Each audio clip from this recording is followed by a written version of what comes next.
Hello students, Niranjan स्कूलनी DLS system में तमारू स्वागत है। आज આપણે ધોરણ 7 हिंदी વિષયમાં પાઠ 4 કથની ઓર કરની એ ભણીએ છીએ, બરાબર।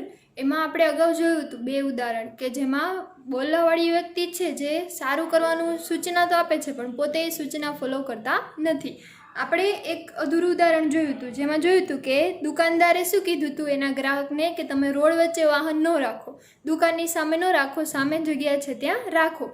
પણ પછી પોતે શું કરે છે જોઈએ जो હવે सज्जन ने स्कूटर वाहन खड़ा करने के स्थान पर लेकर खड़ा किया और वापस आकर सामान खरीदने लगे। હવે જ્યાં સ્કૂટરવાળા ભાઈ હતા એણે શું કર્યું કે જેનું સ્કૂટર હતું જ્યાં વાહન રાખવાની જગ્યા હતી ત્યાં રાખ્યું અને પછી આવીને એને સામાન ખરીદ્યો।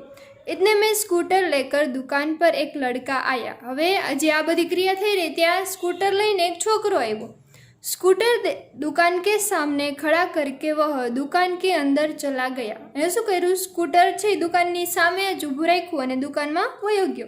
इस पर सज्जन ने दुकानदार से कहा। હવે જે ગ્રાહક હતા એણે દુકાનદારને કીધું, आपने इसे मना नहीं किया, ये कि તમે મને તો ના પાડી હતી, આને કેમ ના નો પાડી।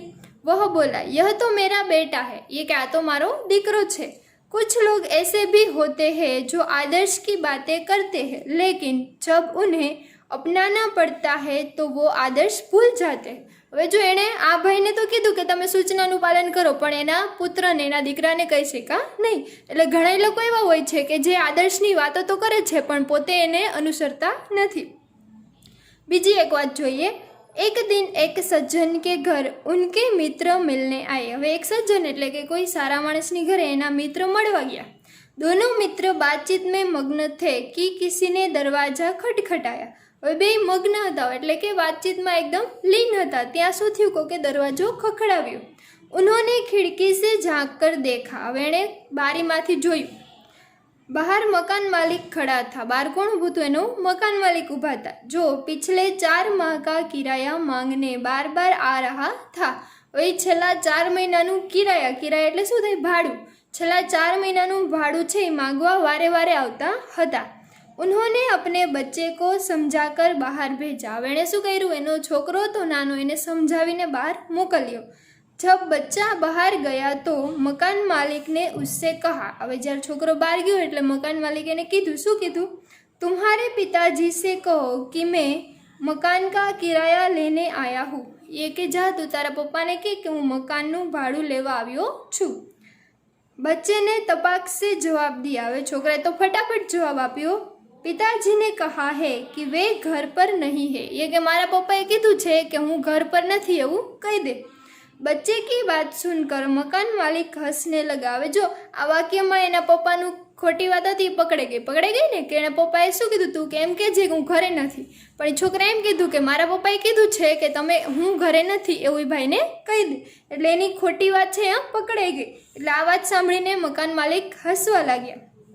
घर में बैठे मित्र के चेहरे पर भी मुस्कान आ गई।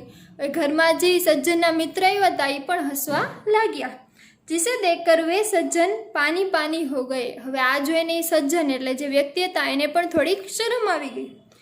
પછીનો એક વાર્તા જોઈએ। एक सज्जन ने अपने पोते को यह सिखाया था कि हमें कभी किसी काम को गलत ढंग से नहीं करना चाहिए। હવે એક બીજા સજ્જન એટલે સારા માણસ એણે એના પોતે એટલે શું થાય? દીકરાનો દીકરો। તો એને એના દીકરાને એવું શીખવાડ્યું હતું કે આપણે કોઈ પણ કામ છે એ ખરાબ રીતે ખોટી રીતે કરવું જોઈએ નહીં।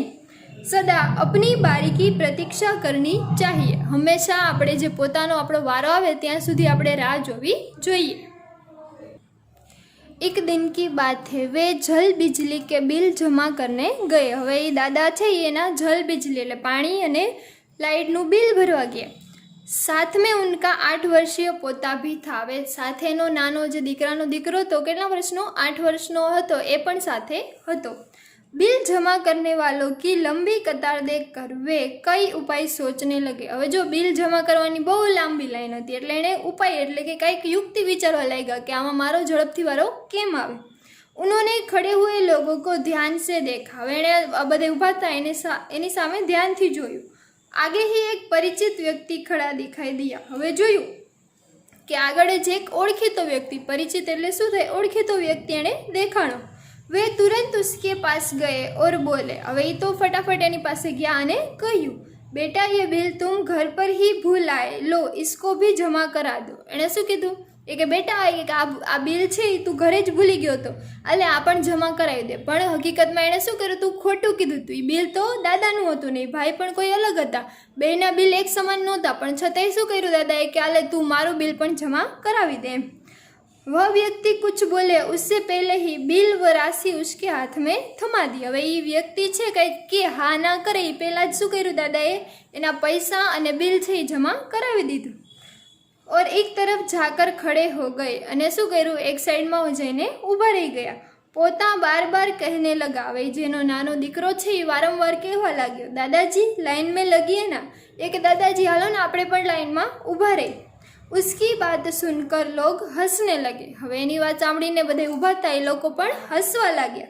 कई लोग ऐसे होते हैं जो आदर्श की बात करते हैं। હવે જો આપણને અહીંયા પાછું કીધું કે ઘણા લોકો એવા હોય છે કે જે આદર્શોની વાત કરે છે કે નિયમોની વાત કરે છે, પર ઉन्हें अपनाते नहीं, પણ એ નિયમને તે પોતે અનુસરતા નથી।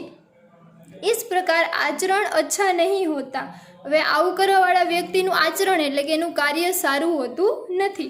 ऐसा आचरण करने वालों को कभी सम्मान नहीं मिलता। આવું કાર્ય કરવાવાળાને ક્યારેય સન્માન મળતું નથી। वे हंसी के पात्र बनते हैं। આપણે જોયું હતું બધા ઉદાહરણમાં કોઈને કોઈ એના ઉપર હસવા લાગ્યા હતા, જોયું હતું ને, એટલે કે એ બધા કેવા બને છે કે જેના ઉપર બધાય હસે છે। इसलिए हमें कथनी और करनी में सदैव समानता रखनी चाहिए। એટલે આપણે બોલવામાં અને આપણા કાર્યમાં શું રાખવું જોઈએ, સમાનતા, એક સમાન જ રાખવું જોઈએ। બોલવું કંઈક અને કરવું કંઈક એવું કરવું જોઈએ નહીં। ચલો આજે આપણે કથની ઓર કરની સમજ્યું। હવે આપણે એની એક્સરસાઇઝ જોશું। અસ્તુ।